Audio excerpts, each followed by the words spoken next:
পার্কস্ট্রিটের দোকানে আগুন লাগার ঘটনা, সেই খবর ছাপিয়ে বড় হয়ে উঠল পুলিশের দাদাগিরি।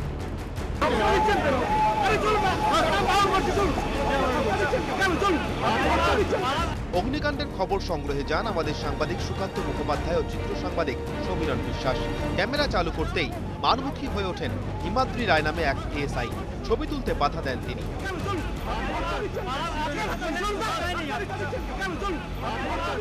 সাংবাদিক ও চিত্র সাংবাদিককে ধাক্কা দিয়ে সরিয়ে দেওয়ার চেষ্টা করেন এএসআই। ক্যামেরা বন্ধ করে দেওয়ার চেষ্টা করেন। এএসআই এর দেখা দেখি ঘটনাস্থলে ছুটে আসেন আরেকজন। ক্যামেরার বডি মাইক ভেঙে দেন এএসআই হিমাদ্রি রায়।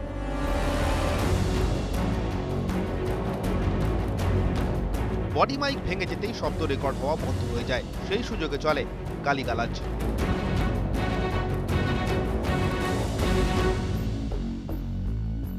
দূরে অন্যান্য পুলিশ কর্মীরা দাঁড়িয়ে থাকলেও এএসআই হিমাদ্রি রায়কে বাধা দেননি কেউ। কিন্তু অগ্নিকাণ্ডের মতো খবরে পুলিশের এমন ঢাকঢাক কুরকুর কেন, তা নিয়েই দানা বেঁধেছে রহস্য। পুলিশ বরাবরই যখনই যে ক্ষমতা থাকে তাকে প্রোটেক্ট করে। মানে আজকের এই ঘটনাটা কেন একটা সাধারণ খবর সংগ্রহ করতে গেলে আগুন লাগার ঘটনা সংগ্রহ করতে গিয়েও কেন একটা পুলিশ বাধা দেবে বা প্রশাসন থেকে কেন এরকম একটা ভূমিকা নেওয়া হবে, এটা তো রহস্যজনক।